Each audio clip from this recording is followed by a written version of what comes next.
First is that a lot of people don't know this about me. I'm a big foodie. I love food. I love all different types of food. I don't get a chance to really indulge in a lot of different things because I'm always on the road. So what I do is I kind of live vicarious through Chef Jibri here, which is my big brother. He's an actual chef, been a chef for about 17 years. And whenever I'm around him, I'm always asking questions of how to cook, what to do. So tonight what we're going to do is we're going to cook, but we're going to do it chef style. So what we're going to have tonight? Tonight we have Cedar Planked Salmon. We have mashed potatoes, candy yams, and we're also going to do a macaroni and cheese.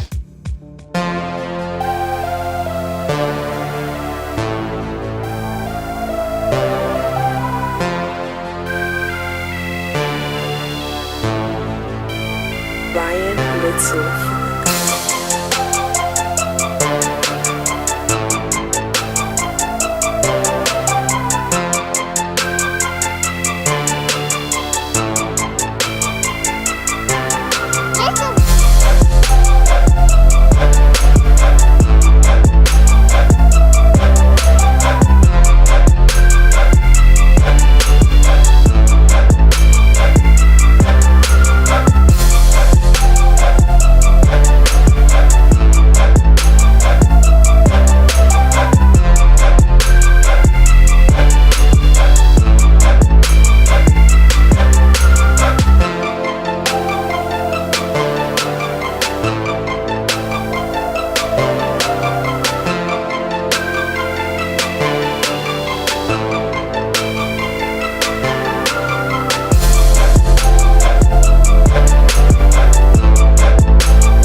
I have already took the potatoes and we've already cooked them down. I have the sweet potatoes and the candy yams already cooking down. I've already added the sugar, the vanilla extract, cinnamon, and the butter to that as well. The pasta has already been cooked down. And I'm going to go ahead and pull this off and go ahead and strain it to stop the cooking process.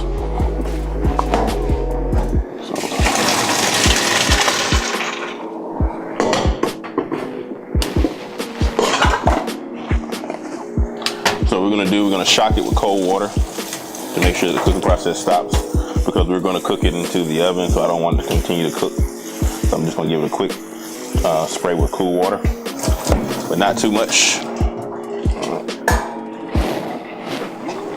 We'll transfer this over to our bowl.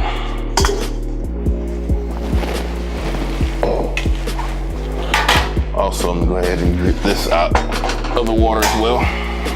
This potatoes.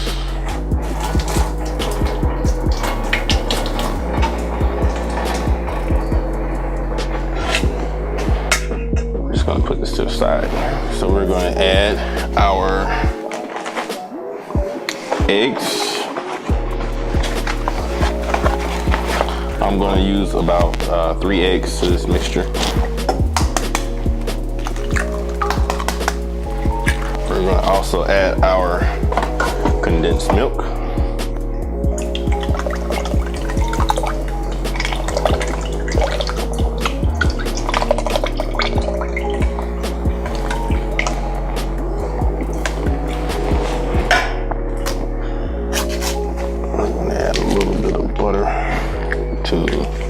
pasta itself. And we're gonna give that a nice little stir.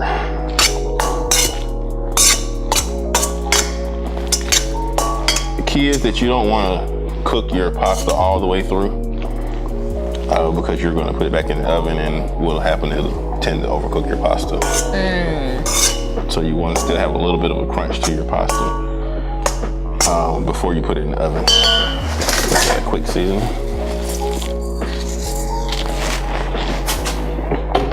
And our black pepper.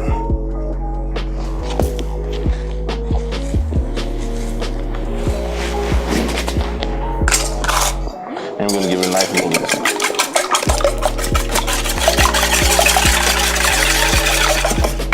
Okay. And then according to the size pan you're going to use for your macaroni and cheese, we're going to take your mixture and you're going to pour it into your noodles.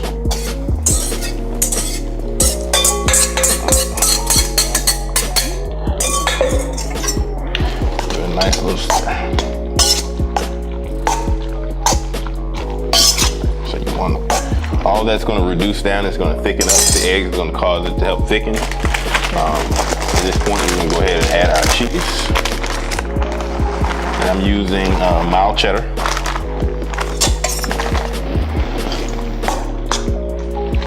So we don't want to cool it down too much because we want the cheese to kind of melt a little bit. We're going to add a little Romano cheese to that as well. Just for that nice bite of the pepperiness from the Romano cheese. Is there another cheese you could have used? You can use a lot of different kind of cheeses. I typically put mozzarella in here, like that nice stretchy, creaminess of that. You can use provolone, you can use pepper jack, Colby cheese. Cheese is what you can use for the macaroni cheese. A little bit old fashioned. I like to typically keep mine kind of traditional. All right, so here I have my baking pan, and I've already took the liberty to preset my oven at 375. We're going to add our cheese to top it with, and we're using the same kind of sharp cheddar. Sorry, mild cheddar for the topping. So just do a nice light even coat.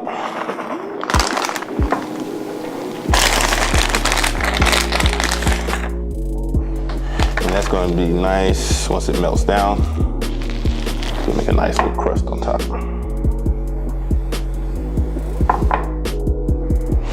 Because I'm from the South, and in the South we love crust on top of our macaroni and cheese. I typically like to use cookie sheet up under it. Why is that? Just to keep it from bubbling down. So we had the oven already preset to 375, I'm sorry. So typically I would use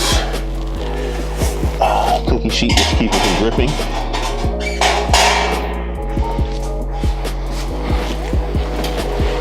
And we're gonna slide that. Slide there. Okay, so next we're gonna go ahead and get the potatoes going for your mashed potatoes. So transfer this to a bowl. And you want to do this while they're still hot. You don't want these to get cold on you because it makes it harder to make it creamy. When you let your potatoes get cold, it makes it a whole lot easier to mash. So I'm going to use my slotted spoon, and I'm just going to give it a good mash. Now with red potatoes, you can leave the skin on. It adds a lot of color in it. The skin is real thin, so it doesn't have any problems with it. It's russet potatoes. You want to pull it, peel the potatoes before you do this. Just gonna give it a good little mash. Work around the bowl. It's just key that you do this while it's still hot. Now, if you have a potato masher, it may make it a little easier, but since I don't use my potato masher that well, I'm kind of old school, I use a spoon. So we're just gonna give it a nice little press with a slotted spoon. I want a little bit of chunks left in there. I don't want mine too creamy. If I was going to do it creamy, you could actually, if you don't like the chunks into your potatoes, you can use a electric mixer to try to help get it to your creamy texture that you like. Me, I prefer a little bit of texture to it. Let you know that this is not box mashed potatoes. All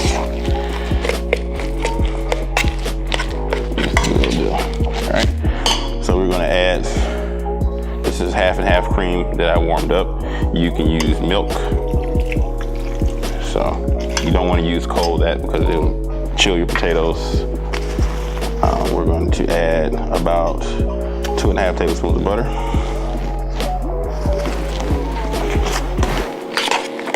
Give it a nice stir until the butter starts to incorporate. Make sure that melted butter melts all the way down. Okay, we're going to add a little bit of the Romano cheese. I'm going to also add some chives. I'm using dry chives. You can use fresh chives. I like fresh better, but dry works just as fine. And we're going to add a little bit of salt and pepper to taste. You always salt and pepper last, because if you salt before and you add the cheese to it, it can tend to become a little over salted because cheese has salt in it. So you always want to salt last.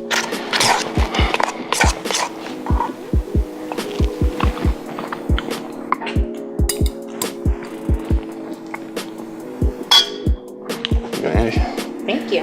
You're welcome.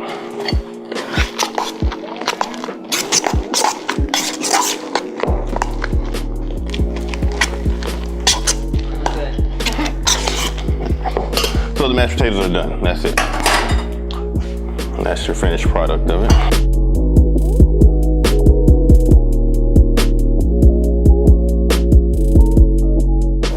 All right, so we're gonna go ahead and take this fillet of salmon. We're gonna trim off some of the belly part of it. Well, why are you trimming off the belly? It gives a nice even portion. I'm gonna use this belly piece for something later. And I'm gonna go ahead and slice it on the bias, as we call. So I'm gonna take it in nice little even portions. Just one portion.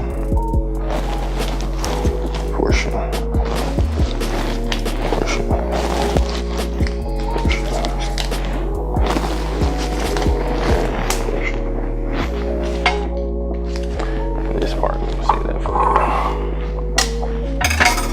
All right, so we have nice 5 little fillets. I'm gonna take it and I'm going to add my little rub that I have. This is a Mystique rub with a little bourbon brown sugar. Just rub it nice on each side. Now, could you marinate your salmon like overnight, or is it a bad idea? You can marinate it. I typically don't. I don't like to marinate mine. Oh. Some people, are just gung-ho on marinating everything. Marination does add a lot of flavor to it, but salmon, and by it being a fish, it really doesn't necessarily need to marinate. If I was doing something a little more dense, like a shark or a swordfish or something like that, I may marinate that. But salmon cooks fairly quickly. It doesn't necessarily need to marinate.